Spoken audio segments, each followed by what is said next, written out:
سلام. مقام عظمای ولایت میفرمایند که غلط کردم به برجام دل ببستم، خودم کردم که لعنت بر خودم باد. یه چند سال پای اون برجام نشستم، خودم کردم که لعنت بر خودم باد. به سوی غرب در را باز کردیم، ندامت کردن و آغاز کردیم. نگاه کن وضع و اوضاع پریشم، براندازا زدن آتمش بریشم، براندازا زدن آتش بریشم. تازه نفسه. مریدان شیخ را پرسیدند یا شیخ تو را چه شده که گنج عزلت گزیده ای؟ شیخ دستی به محاسن کشید و گفت فقط همین گوشه است که آنتن میدهد.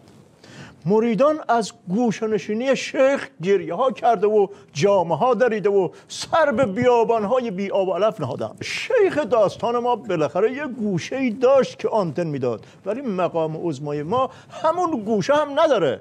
حیف که انتقاد کردن به مقام عظمای ولایت گناهه. نمیفهمن همین دو تا نصیب بسیجی هم که موندن میریزن. آی دکتر آخه بدبخت چی بگه که بدتر نشه؟ تازه گیرم یه چیزی هم بگه، مثلا تحریما ول میشه. به بشنگه گفتن در اتاقو ببند هوا بیرون گرمه. گفت یعنی من اگه در ببندم هوا بیرون خنک میشه. روشن شد یا یه دری برات ببندن. اما مقام عظما سکوت مبارک رو در مورد حج شکوندن. به نظرم رسید که یه جورای قاطی کردن، چون پارسال ممنوع کردن اما امسال دلم گرفت. یه کمی اینو برای بسیجی بخت برگشته باز کنین لطفاً آیه دکتر. ایشون اصلا اینقدر بدبخت نیست که تو فکرشو میکنی، اینقدر بدبخته که فکرشو نمی کنی.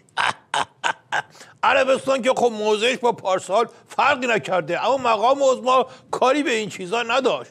گفت مسئولین خودمون تضمین دادن. آدم که گیر بکنه و ضایع بشه بدجوری، خب یه حرفایی میزنه که هیچ ربطی نداره. مرحوم ابوی همیشه میفهمودن بزن بهادر. عرض میکردم بله، میفهموندن باباه داشت لباسا رو میگشت، یهو به پسرش گفتش که این پاکت سیگار تو جیبت چه کار میکنه؟ پسر گفت این که لباس خودته. باباه دید کرپ شده و ضایع شده، گفت جواب من نده، چرا درس نمیخونی؟ روشن شد یا بفرستم به دنبال درس خوندن. آیه دکتر یعنی امسال دیگه نمیخواد دلشوره داشته باشیم که فحش و فضیحت بشنویم؟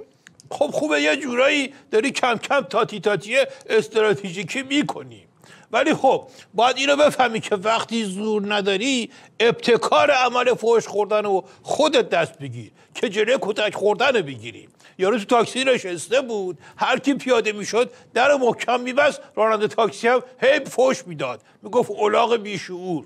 یارو تا پیاده شد خیلی آروم درو بست، دید راننده برگشته داره نگاه میکنه، هول شد، گفت خب چیه الاغ باشعور ندیدی؟ دکتر شما در جریان موضوعات پشت پرده هستین. این موشک ماهواره بر که ضایع شد تلفات خودی هم داشت؟ نه خدا رو شکر همونجا رو هوا منفجر شد، تیکه تیکه شد، نرسیده به لایه اوزون اونور ایستگاه هوایی همچین تیکه تیکه شد که تیکه های شکی اینقدر بود که خب دیگه اینا به کسی کاری نمی‌کرد. وسط این هیروبیری ماهوارمون چی بود آقای دکتر که موشک فرستادیم هوا؟ هم تحریم سفت و سخت‌تر شد، هم اینطوری آبروریزی شد که کسی که دنبال ماهواره‌اش نبود که قربونت برم. عظما طفلی میخواست یه روحیه بده به بسیجی‌های مفلوک. مرحوم ابوی همیشه میفهمودن بزن بهادر. عرض میکردم بله، میفهمودن به مشنگه گفتن میوه باغ مردم رو نخور، حرومه. گفتش که من واسه حلال و حرومش نمیخورم، واسه خاصیتش میخورم. اینجا خاصیت هم نداشت قربونو دارم، روی سر خودمون خراب شد. تو حواست به وقت برنامه‌ات باشه، مجری استراتژیکی حرکت کن، اینجا توقف نکن. آیه دکتر این مصوبه اخیر مگه چند جای نظامو تحریم میکنه که اینطوری عزا گرفتی؟ بهش میگن سیاچاله. همین هم سوالم بود، یعنی چی؟ یعنی خود سپاه که هیچ، اون که سهله. هر کی یه سلام علیکی هم باش داشته باشه از دور کارش ساخته است. فهمیدی یا نه؟ دنبال این نباش که کی تو نظام تحریم شده. اگه کسی رو پیدا کردی که تحریم نشده سلام ما رو بهش برسون که تازه وقتی سلام برسونی دیگه اونم تحریم میشه. نگو آی دکتر نگو، دلم ریش شد برای مقام عظما. با گفتن و نگفتن من که نیست قبل برم.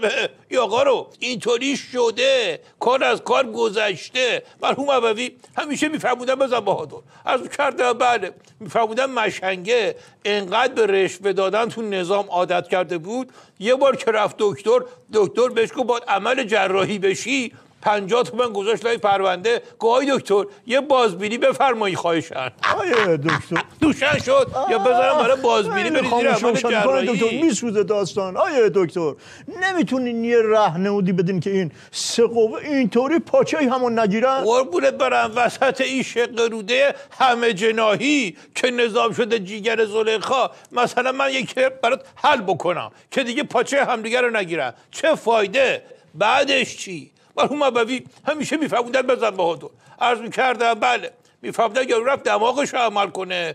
دکتر یه نگاهی کرد به کلیت سر تا پاش، گفتش داداش شما صبر کن یه کم دیگه علم پیشرفت بکنه، کلا سرتو عوض کن، مشکل تو فقط با عمل دماغ حل نمیشه. داستان سرنگونی و براندازی که یه وقتایی به زبون آوردنش خط قرمز نظام بود، حالا مثل نقل و نبات تو زبون بالا و پایین نظام میچرخه. چه خبر شده؟ چیزی عوض شده؟ مقامات نظام همش اون اسم ممنوعه براندازا رو تکرار میکنن. این تبلیغ و ترویج دشمنای برانداز نظام نیست. من فکر کنم که همین الان دیگه وقت برنامه کلا تمومه. برای این یه جواب وقت هست آقای دکتر. ببین یک نکته استراتژیکی یادت میدم که آویزه گوشت باشه، توشه راحت بکن. سوال اضافه واسه سلامت آدم خوب نیست. فهمیدی یا نه؟ مرحوم ابوی همیشه میفهمودن بزن بهادر. عرض کردم بله میفهمودن دختر بچه تو تاکسی نشسته بود همینجوری آلوچه میخورد. یکی بهش گفت مگه نمیدونی آلوچه برات بده، چرا اینقدر میخوری؟ دختره گفتش که پدر بزرگم 115 سال عمر کرد. یارو گفت چون آلوچه میخورد؟ دختره گفت نه خیر چون سرش تو کار خودش بود. آیه دکتر من قبلا هم به شما گفته بودم که با پنبه سر میبرید. چی؟ یه بار در دقیقه 3 برنامه به مقام عظمای ولایت با آن یاد و کوپان میگی اولاغ باشعور. وقتی گفتی اولاغ دیگه باشعور و بیشعور نداره. حالا هم که جواب سوال منو نمیدی بگو سوالی که تو میکنی جواب بدم که 10 تا باشعور و شده. بیشعور داره بستره. تو داری پنده میروزی رو با این سوال دیگه.